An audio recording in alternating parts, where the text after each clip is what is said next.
ನಮಸ್ಕಾರ ವೀಕ್ಷಕರೇ, ನೀವು ನೋಡ್ತಾ ಇದ್ದೀರಾ ಹೆಲೋ ಹಿಂದೂ. ನಾನು ಸೈಯದ್ ಹಿದಾಯತ್.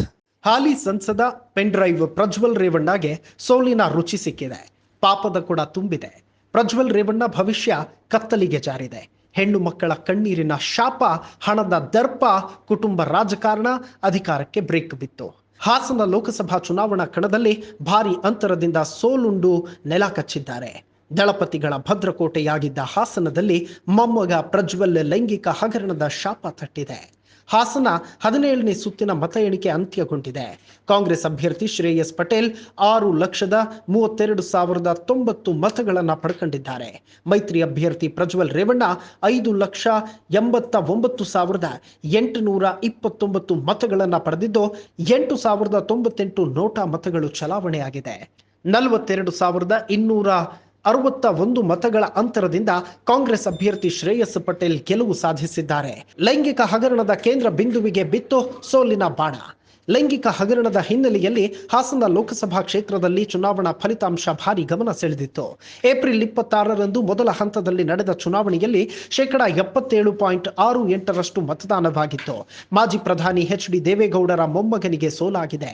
ಮಾಜಿ ಮಂತ್ರಿ ಜಿ. ಪುಟ್ಟಸ್ವಾಮಿ ಗೌಡರ ಮೊಮ್ಮಗ ಕಾಂಗ್ರೆಸ್ ಅಭ್ಯರ್ಥಿ ಶ್ರೇಯಸ್ ಪಟೇಲ್ಗೆ ಗೆಲುವಿನ ಮಾಲೆ ಬಿದ್ದಿದೆ.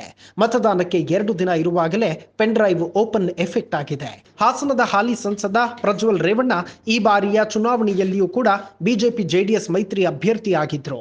ಮತದಾನಕ್ಕೂ ಮೊದಲು ಹಂಚಿಕೆಯಾದ ಪ್ರಜ್ವಲ್ ರೇವಣ್ಣರದ್ದು ಎಂದು ಆರೋಪಿಸಲಾದ ಅಶ್ಲೀಲ ವಿಡಿಯೋ ಪ್ರಕರಣ ದೇಶಾದ್ಯಂತ ಸಂಚಲನಕ್ಕೆ ಕಾರಣವಾಗಿದೆ. ಲೋಕಸಭಾ ಚುನಾವಣೆಯ ನಡುವೆ ಭಾರತ ಮಾತ್ರವಲ್ಲದೆ ಅಂತಾರಾಷ್ಟ್ರೀಯ ಮಟ್ಟದಲ್ಲೂ ಕೂಡ ಭಾರಿ ಸದ್ದು ಮಾಡಿದ ಹಾಸನ ಸಂಸದ ಪ್ರಜ್ವಲ್ ಪೆನ್ ಡ್ರೈವ್ ಅವರ ಲೈಂಗಿಕ ದೌರ್ಜನ್ಯ ಹಾಗೂ ಪೆನ್ ಡ್ರೈವ್ ಪ್ರಕರಣದ ನಡುವೆಗೆ ಫಲಿತಾಂಶ ಏನಾಗಬಹುದು ಅನ್ನೋ ಕುತೂಹಲಕ್ಕೆ ಈಗ ಬ್ರೇಕ್ ಬಿದ್ದಿದೆ. 2019ರ ಲೋಕಸಭಾ ಚುನಾವಣೆಯಲ್ಲಂತೂ 1 ಲಕ್ಷಕ್ಕೂ ಅಧಿಕ ಅಂತರದಿಂದ ಪ್ರಜ್ವಲ್ ರೇವಣ್ಣ ಗೆಲುವು ಸಾಧಿಸಿದ್ರು. ಆದರೆ ಮಾಡಿದ ಪಾಪ ಈಗ ಹೀನಾಯವಾಗಿ ಸೋಲುವಂತೆ ಮಾಡಿದೆ. ಈ ಹಿಂದೆ ಕಾಂಗ್ರೆಸ್ ಜೆಡಿಎಸ್ ಮೈತ್ರಿ ಅಭ್ಯರ್ಥಿಯಾಗಿದ್ದ ಪ್ರಜ್ವಲ್ 6,76,606 ಮತಗಳನ್ನ ಪಡೆದಿದ್ರು. ಬಿಜೆಪಿ ಎದುರಾಳಿ ಎ ಮಂಜು ವಿರುದ್ಧ ಬರೋಬ್ಬರಿ 1,41,224 ಮತಗಳ ಅಂತರದಿಂದ ಗೆಲುವು ಸಾಧಿಸಿದ್ರು. ಈ ಬಾರಿ ಪ್ರಜ್ವಲ್ ಮಾಡಿದ ಎಡವಟ್ಟಿನಿಂದಾಗಿ ಸೋತು ಮೂಲೆ ಸೇರುವಂತಾಗಿದೆ. ಇದೇ ಜನರ ಮಹಾ ತೀರ್ಪು.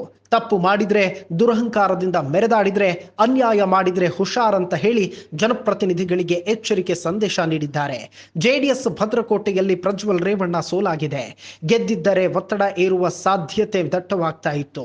ಎಚ್.ಡಿ. ಕುಮಾರಸ್ವಾಮಿ ಫುಲ್ ರಿಲ್ಯಾಕ್ಸ್ ಆಗಿದ್ದಾರೆ. ಇನ್ಮುಂದೆ ರಾಜಕೀಯ ಮುಜುಗರ ತಪ್ಪಿದೆ. ಪ್ರಜ್ವಲ್ ರೇವಣ್ಣ ಗೆದ್ದಿದ್ರೆ ಎಲ್ರಿಗೂ ಕಂಟಕವಾಗ್ತಾ ಇತ್ತು. ತಪ್ಪು ಮಾಡಿದವರಿಗೆ ಶಿಕ್ಷೆ ಖಚಿತ. ಎಚ್ಚರ ಜನಪ್ರತಿನಿಧಿಗಳೇ ಎಚ್ಚರ ಅನ್ನೋ ಸಂದೇಶವನ್ನ ಜನ ಸ್ಪಷ್ಟವಾಗಿ ನೀಡಿದ್ದಾರೆ. ಆದರೆ ಪ್ರಜ್ವಲ್ ಮೇಲೆ ಒಂದು ಸಣ್ಣ ಭರವಸೆ ಇತ್ತು. ಜೆಡಿಎಸ್ ಅನ್ನ ಮುಂದೆ ತೆಗೆದುಕೊಂಡು ಹೋಗುವಂತಹ ಮತ್ತು ಜೆಡಿಎಸ್ ಅನ್ನ ಲೀಡ್ ಮಾಡುವಂತಹ ನಾಯಕ ಅಂತ. ಆದರೆ ಪ್ರಜ್ವಲ್ ಮಾಡಿದಂತಹ ಆ ಕೃತ್ಯ ಈಗ ಆ ಎಲ್ಲಾ ನಿರೀಕ್ಷೆಯನ್ನ ಹುಸಿಯಾಗಿಸಿದೆ. ಅದೇನೇ ಇದ್ರೂ ಕೂಡ ಇದು ಜನ ಕೊಟ್ಟಿರುವ ಎಚ್ಚರಿಕೆಯ ಗಂಟೆ. ಅಧಿಕಾರವನ್ನ ಕೊಟ್ಟಿರೋದು ಜನರ ಸೇವೆಗಾಗಿ, ಅದನ್ನ ದುರ್ಬಳಕೆ ಮಾಡಿಕೊಳ್ಳೋದಕ್ಕಲ್ಲ ಅನ್ನುವಂತಹ ಸಂದೇಶವನ್ನ ಈ ಚುನಾವಣೆಯಲ್ಲಿ ಜನ ಸ್ಪಷ್ಟವಾಗಿ ಕೊಟ್ಟಿದ್ದಾರೆ. ನಮಸ್ಕಾರ.